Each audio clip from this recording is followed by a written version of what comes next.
Doctor ortho Ayurvedic oil and capsule. अब दर्द भी घुटने टेकेगा। थलपति विजय ने तमिलनाडु के 9वें मुख्यमंत्री के तौर पर ली शपथ। विजय के साथ 9 और मंत्रियों ने भी ली शपथ। विजय के पास 121 विधायकों का समर्थन। तमिलनाडु में 60 साल बाद गैर द्रविड़ दल का बना मुख्यमंत्री। राहुल गांधी भी शपथ ग्रहण समारोह में हुए शामिल। यूपी में योगी आदित्यनाथ मंत्रिमंडल का विस्तार आज 6 नए चेहरों के साथ क्षेत्र और जाति को साधेगी बीजेपी। पूर्व मंत्री और प्रदेश अध्यक्ष भूपेंद्र चौधरी बन सकते हैं मंत्री। मनोज पांडे, पूजा पाल, कृष्णा पासवान, अशोक कटारिया, हंसराज विश्वकर्मा भी ले सकते हैं शपथ। सुरेंद्र दिलेर और कैलाश राजपूत के नाम भी चर्चा में। यूक्रेन रूस जंग खत्म होने की ओर। रूसी राष्ट्रपति व्लादिमीर पुतिन ने विक्ट्री डे पर दे दिए बड़े संकेत। यूक्रेन रूस के बीच 9 से 11 मई तक युद्ध विराम का ऐलान कर ट्रंप बोले, मैंने बंद करवाई जंग। ट्रंप ने पुतिन जेलेंस्की की तारीफ।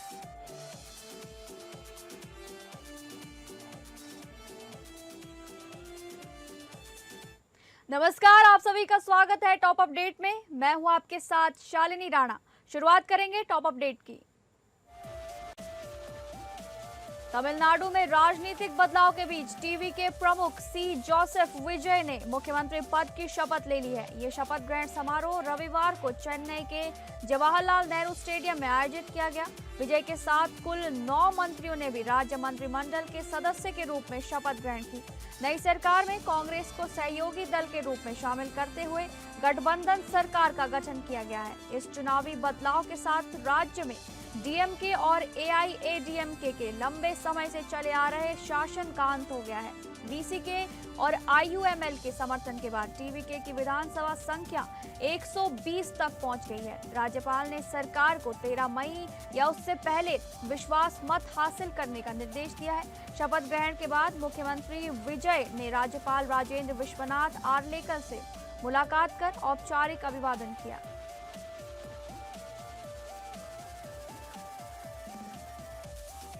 असम में एक बार फिर भाजपा के नेतृत्व में शर्मा सरकार बनने जा रही है। भाजपा नेता डॉक्टर हेमंता बिस्वा शर्मा को विधायक दल का नेता चुन लिया गया है। एनडीए विधायक दल की बैठक में उनके नाम पर सहमति बनी। हेमंता बिस्वा शर्मा 12 मई को मुख्यमंत्री पद की शपथ लेंगे। शपथ ग्रहण समारोह को लेकर तैयारियां तेज कर दी गई हैं। इस खास मौके पर प्रधानमंत्री नरेंद्र मोदी मुख्य अतिथि के रूप में शामिल होंगे। भाजपा कार्यकर्ताओं में शर्मा के दोबारा मुख्यमंत्री बनने को लेकर उत्साह देखा जा रहा है। असम में लगातार दूसरी बार शर्मा के नेतृत्व में सरकार बनने जा रही है।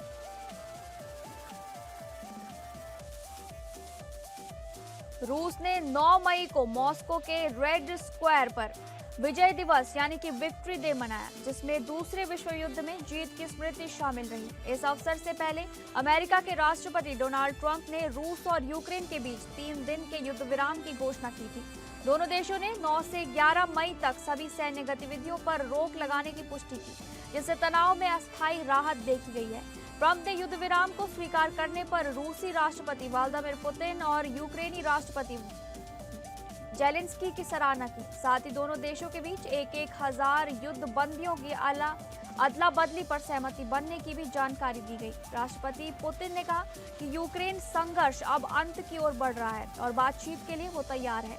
उन्होंने ये भी स्पष्ट किया कि शांति समझौते पर सहमति बनने के बाद ही किसी तीसरे देश में मुलाकात संभव है। पुतिन ने अमेरिका की भूमिका की सराहना की। साथ ही चीन और ईरान से जुड़े संभावित कूटनीतिक संकेत भी दिए।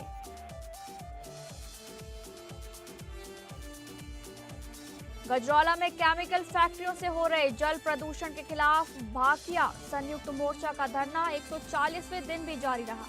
नाईपुरा शहबाजपुर डोर गांव में चल रहे धरने में बड़ी संख्या में किसान लगातार शामिल हो रहे हैं। राष्ट्रीय अध्यक्ष नरेश चौधरी ने आरोप लगाया कि फैक्ट्रियां बोरवेल के जरिए जहरीला केमिकल युक्त पानी जमीन में डाल रही है। उन्होंने कहा कि इससे पूरा भूजल प्रदूषित हो गया है और लाखों लोग गंभीर बीमारियों की चपेट में आ चुके हैं।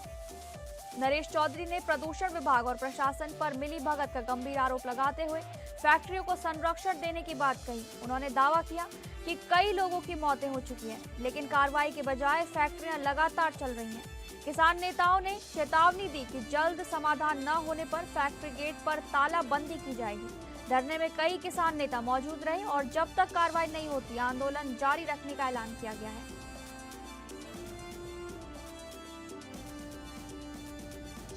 औरैया में अवैध खनन कर रहे ट्रैक्टर ने डायल 112 की गाड़ी को टक्कर मारने की कोशिश की। ये घटना डिबियापुर रोड पर उस समय हुई जब पुलिस टीम गश्त पर थी।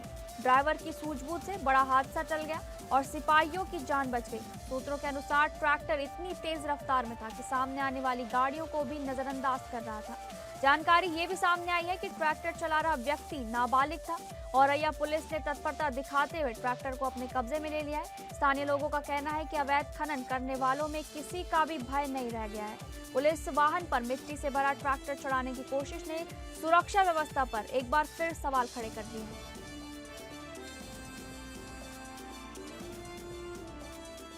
उत्तर प्रदेश के बदायूं में उजानी क्षेत्र में बीमारी से परेशान एक व्यक्ति ने विषाक्त पदार्थ खाकर आत्मघाती कदम उठा लिया। मृतक की पहचान बिलसी थाना क्षेत्र के रोहान गांव निवासी 42 वर्षीय मनोज पुत्र राम निवास के रूप में हुई है। बताया जा रहा है कि मनोज उजानी कस्बे के लक्ष्मीनगर मोहल्ले में रह रहा था। परिजनों के अनुसार मनोज का लंबे समय से बरेली के एक चिकित्सक के यहाँ इलाज चल रहा था। बीमारी से लगातार परेशान रहने के कारण उसने जहरीला पदार्थ खा लिया, जिससे उसकी हालत बिगड़ गई। घटना की जानकारी मिलते ही परिजन मौके पर पहुंचे और पुलिस को सूचना दी गई। सूचना पर पहुंची पुलिस ने शव को कब्जे में लेकर पोस्टमार्टम के लिए भेज दिया। मनोज की मौत के बाद परिवार में कोहराम मचा है और परिजनों का रो रो कर बुरा हाल है।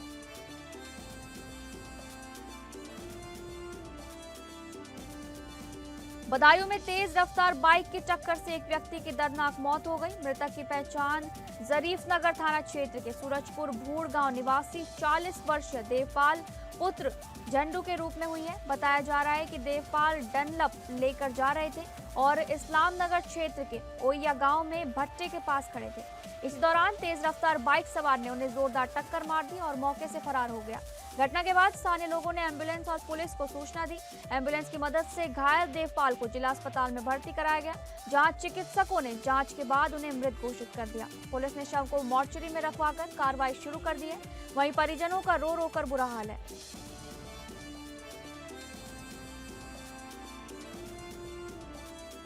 बुलंदशहर पुलिस और सर्विलांस टीम ने बड़ी सफलता हासिल करते हुए 123 खोए हुए मोबाइल फोन बरामद किए हैं। बरामद किए गए मोबाइल फोन की कुल कीमत करीब 30 लाख रुपए बताई जा रही है। पुलिस ने CEIR पोर्टल की मदद से विभिन्न राज्यों और जनपदों में मोबाइलों को ट्रैक किया। वरिष्ठ अधिकारियों के निर्देशन में चलाए गए अभियान के दौरान ये कार्रवाई सफलतापूर्वक पूरी की गई। मोबाइल बरामद होने के बाद उन्हें उनके वास्तविक मालिकों को वापस सौंप दिया गया। उनके खोए मोबाइल वापस मिलने पर लोगों के चेहरे खुशी से खिल उठे। मोबाइल स्वामियों ने पुलिस और सर्विलांस टीम के कार्य की जमकर सराहना की। बुलंदशहर पुलिस की इस कार्रवाई को तकनीक और सतर्कता का बेहतर उदाहरण माना जा रहा है।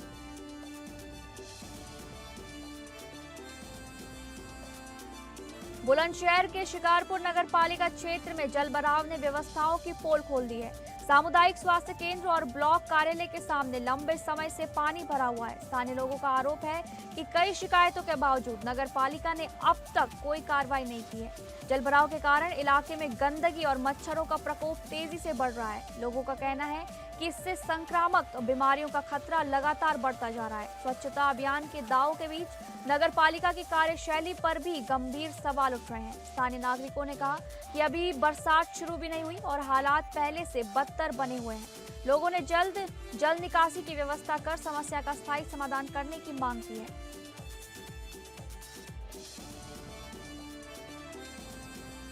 फर्रुखाबाद के रोडवेज बस स्टैंड पर महाराणा प्रताप जयंती के अवसर पर उनकी प्रतिमा का अनावरण किया गया।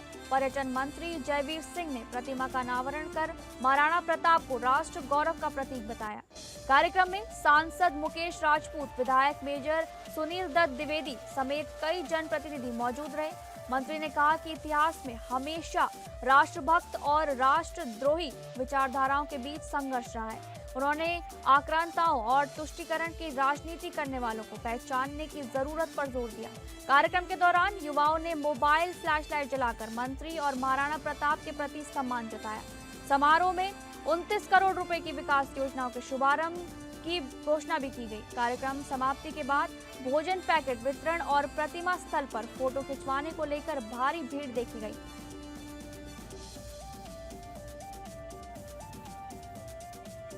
फतेहपुर पुलिस ने कोतवाली क्षेत्र में हुई 2 स्नैचिंग घटनाओं का सफल खुलासा किया है। 29 अप्रैल को हुई दोनों वारदातों में मोबाइल और पर्स छीनकर बदमाश फरार हो गए थे। पहली घटना में अनम परवेज का पर्स छीना गया था, जिसमें मोबाइल फोन और नकदी रखी थी। वहीं दूसरी घटना लखनऊ बाईपास पर हुई, जहां ट्रक चालक गौतम चौहान का मोबाइल छीना गया। पुलिस ने CEIR पोर्टल, सीसीटीवी फुटेज और तकनीकी साक्ष्यों की मदद से जांच आगे बढ़ाई। मुखबिर की सूचना पर पुलिस ने 2 आरोपियों निखिल और आशीष सिंह को गिरफ्तार कर लिया। दोनों आरोपी थाना राधानगर क्षेत्र के निवासी बताए जा रहे हैं। पुलिस ने आरोपियों के कब्जे से छीने गए मोबाइल, नकदी और वारदात में प्रयुक्त मोटरसाइकिल बरामद की है।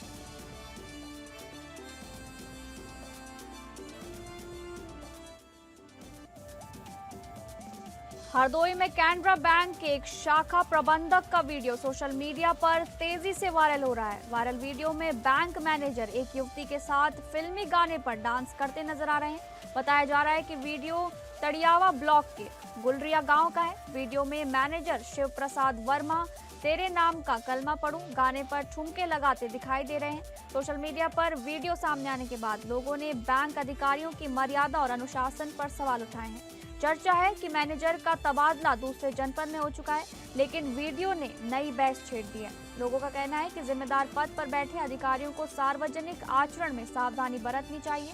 फिलहाल वीडियो वायरल होने के बाद मामला जिले में चर्चा का और विवाद का विषय बना हुआ है।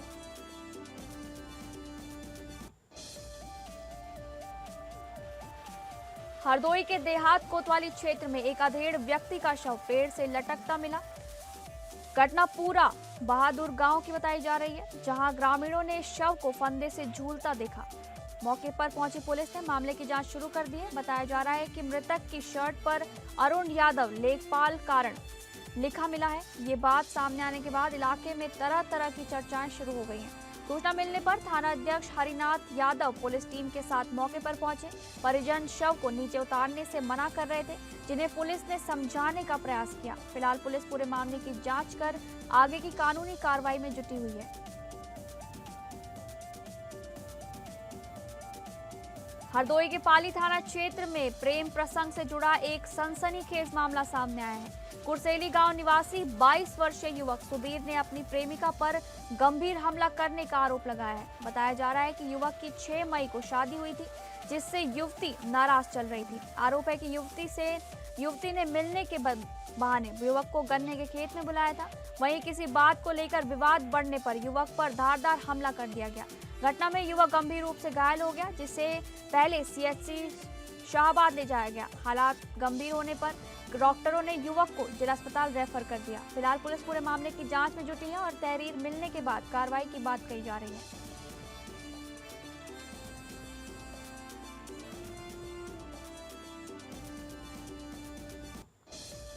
कौशाम्बी जिले में संगम हीरो बाइक एजेंसी में अचानक भीषण आग लगने से अफरा तफरी मच गई। घटना मंझनपुर थाना क्षेत्र के स्थानीय कस्बे में स्थित हीरो शोरूम की बताई जा रही है।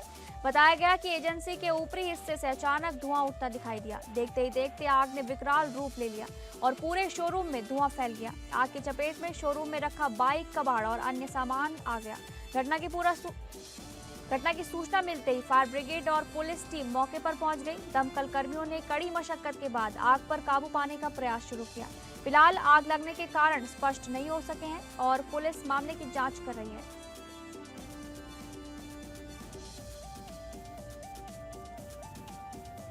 कुशीनगर में तेज रफ्तार ट्रक की टक्कर से भीषण सड़क हादसा हो गया। हादसे में एक ही बाइक पर सवार पति पत्नी की दर्दनाक मौत हो गई।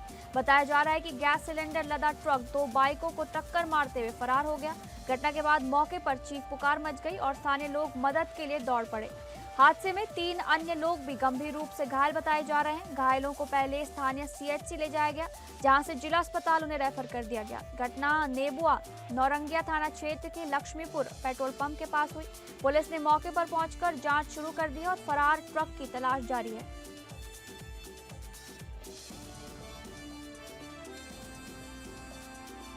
यूजीसी रेगुलेशन को लेकर शनिवार को लखनऊ में अपना दल कमेरावादी ने बड़ा प्रदर्शन किया। सिराथू विधायक पल्लवी पटेल के नेतृत्व में कार्यकर्ताओं और छात्र छात्राओं ने पैदल मार्च निकाला। ये मार्च चारबाग रेलवे स्टेशन से शुरू होकर विधानसभा तक पहुंचा। प्रदर्शनकारियों ने हाथों में बैनर, पोस्टर और झंडे लेकर सरकार के खिलाफ नारेबाजी की। मार्च के दौरान यूजीसी रेगुलेशन को जल्द लागू करने की मांग जोरदार तरीके से उठाई गई।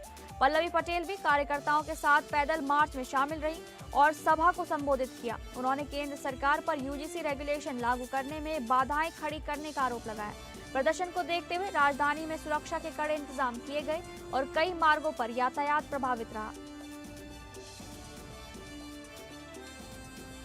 मैनपुरी में युवक के साथ बेरहमी से मारपीट का वीडियो सोशल मीडिया पर वायरल हो रहा है। घटना शहर कोतवाली क्षेत्र के नगरपालिका के पास स्थित कटरा मोहल्ले की बताई जा रही है। वीडियो में आधा दर्जन दबंग युवक एक युवक के साथ मारपीट करते दिखाई दे रहे हैं। बताया जा रहा है कि विवाद गांजे की बिक्री को लेकर हुआ था। पुलिस ने मामले में कार्रवाई करते हुए 4 आरोपियों को गिरफ्तार कर लिया है। गिरफ्तार युवक कथित तौर पर सेठी गैंग के सदस्य बताए जा रहे हैं। हालांकि पुलिस ने चारों आरोपियों पर केवल शांति भंग की कार्रवाई की है। पुलिस की इस मामूली कार्रवाई को लेकर स्थानीय लोगों में नाराजगी और सवाल उठ रहे हैं। सीतापुर के बिस्वा क्षेत्र में 12 वर्षीय बालक की हत्या से इलाके में सनसनी फैल गई। घटना ग्राम शहरी सराय की है, जहां अल्तमश नामक बालक शुक्रवार शाम से लापता था। परिजनों ने काफी तलाश के बाद पुलिस को सूचना देकर गुमशुदगी की दर्ज कराई थी। शक होने पर परिजन छत के रास्ते घर के अंदर पहुंचे, जहां बेड के नीचे बालक का शव मिला। शव मिलने के बाद परिवार में कोहराम मच गया और गांव में दहशत फैल गई। पुलिस जांच में मृतक के चचेरे भाइयों मुदस्सिर और अब्दुल्ला पर हत्या का आरोप सामने आया है। पुलिस ने दोनों आरोपियों को उनके ननिहाल से गिरफ्तार कर आगे की कार्रवाई शुरू कर दी है। टीवी के प्रमुख सी जोसेफ विजय के शपथ ग्रहण समारोह में अभिनेत्री तृषा कृष्णन खास आकर्षण रही। चेन्नई में आयोजित इस समारोह में तृषा अपनी मां उमा कृष्णन के साथ पहुंची। ब्लू और गोल्डन सिल्क साड़ी में तृषा का रॉयल लुक लोगों का ध्यान खींचता नजर आया। उन्होंने डायमंड और रूबी चोकर, झुमकों और पारंपरिक गजरे के साथ अपना लुक पूरा किया। समारोह में शामिल होने से पहले तृषा ने कहा कि वो इस ऐतिहासिक पल को लेकर बेहद उत्साहित हैं। विजय की पार्टी टीवीके ने हालिया तमिलनाडु विधानसभा चुनाव में 108 सीटें जीतकर बड़ी सफलता हासिल की है। वीकेंड पर सिनेमाघरों में रिलीज फिल्मों की कमाई में अच्छा उछाल देखने को मिला है। नई रिलीज फिल्म कृष्णावतारम पार्ट 1 हृदयम ने तीसरे दिन 2.25 करोड़ रुपए का कारोबार किया। फिल्म का कुल बॉक्स ऑफिस कलेक्शन अब 3.82 करोड़ रुपए पहुंच चुका है। कपिल शर्मा की फिल्म दादी की शादी ने भी वीकेंड पर रफ्तार पकड़ते हुए 1.75 करोड़ रुपए कमाए। वहीं रितेश देशमुख की फिल्म राजा शिवाजी ने शनिवार को 5.60 करोड़ रुपए का शानदार कारोबार किया। साई पल्लवी और जुनैद खान की फिल्म एक दिन बॉक्स ऑफिस पर कमजोर प्रदर्शन करती नजर आई। अक्षय कुमार की भूत बंगला ने फिर उछाल लेते हुए कुल 154 करोड़ रुपए से ज्यादा की कमाई कर ली। इसके अलावा धुरंधर 2 का कुल कलेक्शन 1141 करोड़ रुपए पार कर रिकॉर्ड प्रदर्शन जारी है।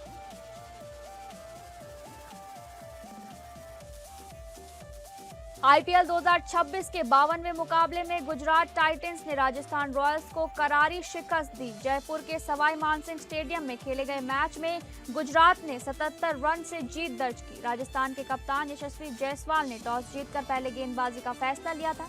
पहले बल्लेबाजी करते हुए गुजरात ने शुभमन गिल के 84 और साई सुदर्शन ने के 55 रन की बदौलत 229 रन बनाए। जवाब में राजस्थान रॉयल्स की पूरी टीम 16.3 ओवर में 152 रन पर सिमट गई।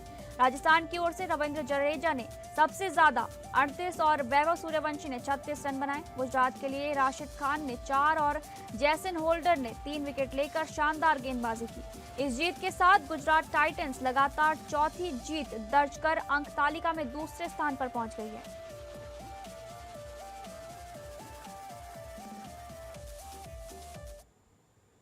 फिलहाल टॉप अपडेट में बस इतना ही। नमस्कार।